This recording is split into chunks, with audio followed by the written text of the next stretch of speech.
Like music, you probably know the name David Cook, a platinum-selling artist in the midst of his tour right now. But he also loves the game of golf. Recently spent some time with Lauren Thompson and Chris DiMarco. David, thank you so much for joining us Absolutely. today. Thanks for having me. People probably also recognize this face as a season 7 winner of American Idol. How much was that experience helpful in your career right now? Man, it was fame boot camp.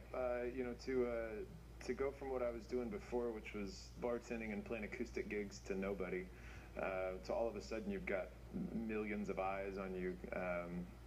It was unnerving, but such an amazing process and an amazing experience, and you know, I get to do what I love to do for a living. So.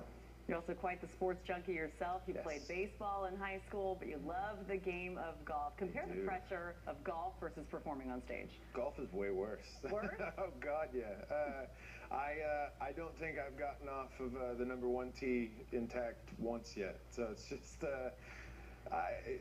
this game is it's so fun to play. I love that you can play the same hole 100 times and it's a different challenge every time. But I'm probably better on stage than I am on a golf course. Oh, yeah, well, by a that's comfortable margin. It's definitely a tough game. Well, this is a busy time in your career right now. Yeah. Digital Vein just kicked off. The album dropped on September 18th. The Digital Vein tour started on September 30th. Yeah, we're kind of in the thick of it. You know, the shows so far have been great, and I love it. You know, this record was such a labor of love. It took 4 years for us to make this record, and to have it out and to be able to play these songs live now for people is it's awesome. Is it hard for you to fit in some rounds of golf during the whole tour aspect? It can be. Yeah, I travel with my clubs, and so when we have an off day, I try to sneak off. But usually, especially now, you know, touring kind of, you know, in the fall and stuff, as it gets colder, it gets a little harder. But there's some awesome courses around the country, man. I've been able to play some awesome ones. I got to do a charity event at Torrey Pines Nice. earlier this year, and I probably won't be invited back to that. That's how bad I played. But man, it's again, just I love this game, and to get to travel the country and see all these different courses and get to play them is cool. Perfect. Well, I noticed you brought your clubs with you. I did, yeah. Today. Yes, I did. What's the area of your game that you struggle with the most? I get a lot of height on the ball, so like, Ooh, I have a 9-degree driver that I put in the air pretty high, actually. Yeah. If I can actually get it off the ground.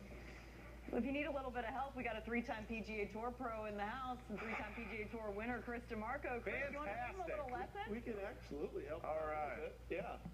Let's get it teed up for you. Wearing my normal golf attire. Yeah, that's gonna be great. It would totally work on the course. And we got a lefty, too. Oh, yeah. My son's a lefty, so that works good. All right.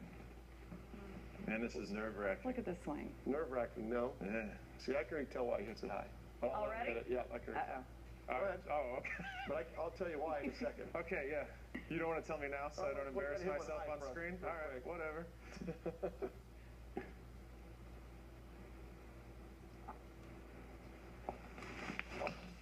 Well, other than that, I do that a lot, too. That was fine. There's room for improvement. Yeah. That's what we can tell you. Mulligans. Right off I the love bat. it. That's a good thing. Part of the reason is, from what I notice, is, and I'm a huge component of, again, I'm not a teacher, but my big component is ball position. And your ball position is way up in your stance. Yep. So if your ball position is way up in your stance, you're going to hit the ball straight up in the air. So I'd like to see you move it back in your stance probably 2 or 3 inches. I know it's going to feel way back. So here? Yeah, it could be even a little bit more if you want. A little more? All right, I'll give it a shot. And just focus on the back of the ball and swing. And if you get this good, it's going to go a lot lower and a lot further. You're going to get a lot more distance on it. All right, cool. We'll give this a shot. I got to make contact, though. No, the back of the ball and rip it. Ooh. That was pretty good. Just like that, huh? Chris, you made that tip look easy. One tip. There you How'd go. that feel, David? Well, I mean, a lot better than hitting it 50 yards. That was pretty good, actually. I'll take that, yeah. And straight. And straight. Yeah, that's what you're going to That's the name of the game. When you have your ball position in the right position, you want the club face ultimately to be square at impact. If it's way up, it's going to be open at impact. Okay. If it's way back, it's going to be closed at impact. So you got to find that right area where your ball position is, where the club comes back and is completely square at impact. Okay. And that's what that last one was. Look how straight it went. I like that. That blue one looks terrible.